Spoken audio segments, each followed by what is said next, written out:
The second chapter. Even the legacies of the greatest heroes fade. Fables and epics written of their noble deeds will eventually slip away from the minds of later generations. But the villain, he is never forgotten. As long as there is history, his name is recounted with bitterness and hatred, even by those who have eluded his spear by 10,000 years. Facinus the Besieger. The humans of another Earth had fallen to a mostly alien force, but those humans who held reins of power elsewhere struggled with campaigns of their own.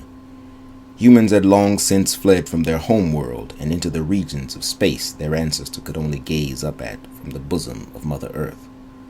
So long had her children been away that many had begun to take on new genetic features. The Alberonians, with their long, lean bodies and vividly colored hair, made humans from Earth and Mars seem rather dull in appearance. There was also the Glebula, round-faced, freckled humans who were only slightly smaller in stature than those from Earth, but were undersized compared to the Alberonians. Then the Homosaulians, who lorded over all others as the ruling class. They were the first who pushed for the colonization of planets beyond Earth's solar system. Bioengineered for longer lifespans and increased cognitive ability, the Homosaulians planted stakes in hundreds of worlds across the galaxy. Though their numbers were few, their wealth and influence enabled them to hold power over the entire human race.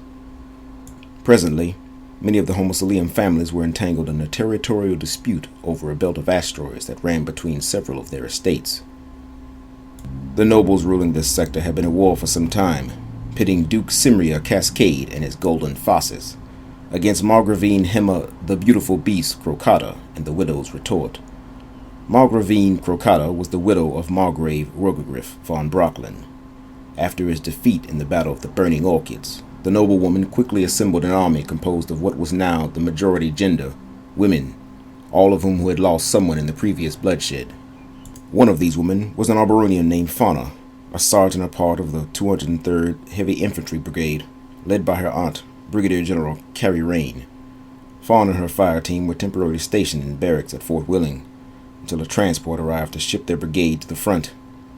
Fawn slept from the showers with her grimy towel slung over her beige, freckled shoulder and her toothbrush hanging from her lips. Her wet pink hair ran down her back and over her headdress, a hearing aid and communication device. Crowns were what they were most commonly referred as, but their enemies, without these elaborate contraptions, had dubbed them antlers and horns. A strange birth defect had stolen the hearing of the descendants of everyone who had ever stepped foot on Arboro. There existed a booming industry for the devices, because there was no cure for the mutation or protection from it. As always, humans adapted and thrived, for the planet was rich in seemingly every natural resource humans could ever find a use for. However, because of the planet's natural wealth and disputes about its discovery, Arboro and that of its surrounding neighbors were constantly at war with one another. The Cascade family did not even recognize Arboro as its name, but Curea. Wars like the one presently being waged had been common for centuries, with every side extracting what they could from the planet before being rousted by a new noble's army. Fawn eyed the smaller girls running past her through the hall. She had dreaded her entire time here in the barracks, as it was full of little girls pretending to be soldiers while they waited for their surgeries. Closing the gap, it was called, a highly invasive procedure that placed a woman's muscle growth on par with a man, of the same size and weight, in rare cases, much greater. Fawn watched a bandaged girl limp across the hall into a room full of similarly wrapped girls. It reminded her of her own surgery many years ago. She remembered being in pain for weeks before her muscles began to grow, as if the muscle tore itself, filling out her lengthy Alberonian frame. Eventually her joints and the rest of her bones had caught up, with help from supplements and a few fortifying surgeries. Knowing little about the mechanics of the surgery itself, a much younger Fawn had consented, as well as her parents. But what choice did they have? Being the eldest child of engineers that had given so much to the war effort would surely keep Fawn out of combat. And it had, for a while.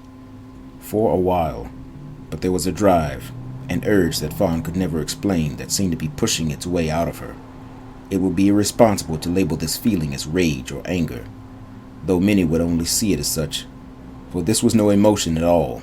but perhaps a warning, a signal, possibly describing to humans the next step in evolution. Or maybe the ever-indifferent goddess with her radical children wanted them to discover their true selves.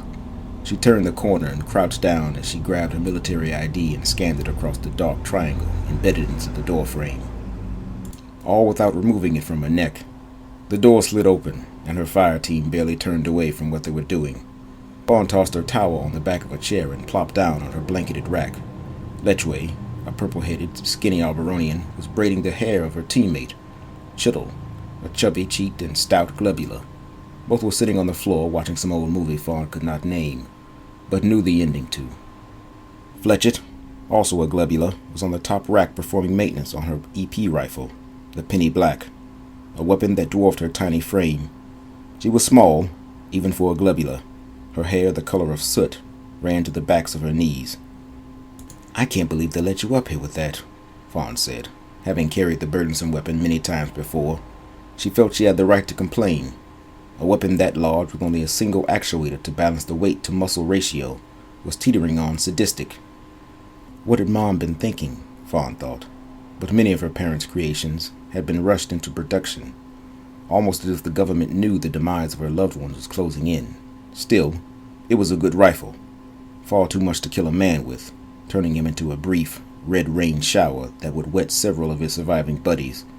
Its true purpose, however, was busting up mobile armor units and heavily armored officers riding in brick trucks they thought would keep them safe. "The firing pin's not in," Fletchett said. She opened a bottle of foul-smelling CLP, gun oil.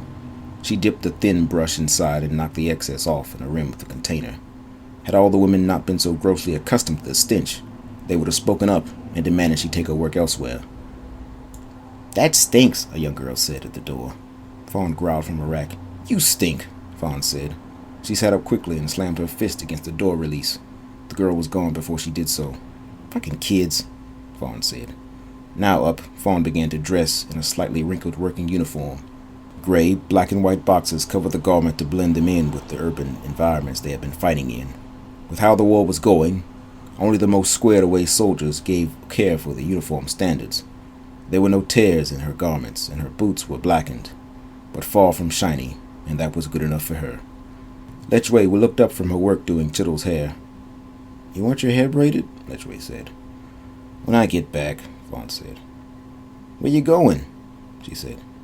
"Get some stuff. Maybe a drink," Fawn said. "Bring us something to eat." "Come with me," Fawn said, slinking on her field jacket. A Velcro name tape read Dearborn across her breast. "We got duty," Chittle said. Her scarred fists were supporting her chin. Fawn laughed.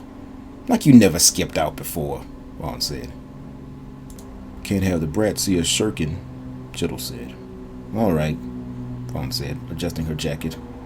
With her tall and broad dimensions, nothing ever fit right unless it had been tailored, either too big or too short.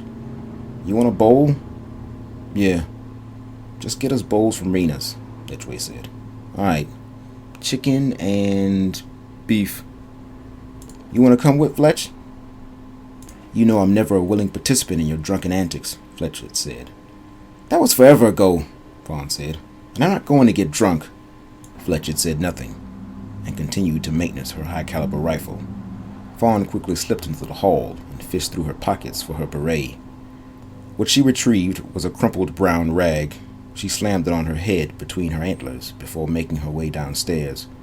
Fawn's crown unit was an elaborate one. Along with shiny trimming and ornate crafting, each earpiece was nearly 2 feet long. It served in getting the best signal, as she was the tallest in her division, but also to act as an amplifier to all the rest of those on the network in her vicinity, a walking phone tower. The girls on watch straightened their backs when Fawn hopped from the stairs. She walked slowly across the quarterdeck, ducking under their nation's and army's flag, pretending to inspect each girl as she passed, then made her way to the door. She enjoyed teasing the younger girls, especially since they asked so many inane questions, and their fear was delicious. Sergeant Dearborn?" the lead girl on watch said. Her beret was directly on top of her head, and not slanted how most veteran women wore their own. "What?" Fawn said, narrowing her purple eyes. "You might want to zip up your jacket," the girl said. "Why is that, recruit?" Fawn said, leaning halfway out of the door. It's cold out, the girl said. Not because it'll be your ass if I walk out like this, Fawn said. She could see the barracks chief from the corner of her eye, her huge head poking out of her office. The recruit that had addressed Fawn was shaking slightly. Fawn stepped back inside and zipped up her jacket. She approached the girl at the podium and leaned over to check her penmanship on the log. Fawn pursed her lips and pulled back a damp pack of gum from her pocket. She snatched one and offered the girl the pack.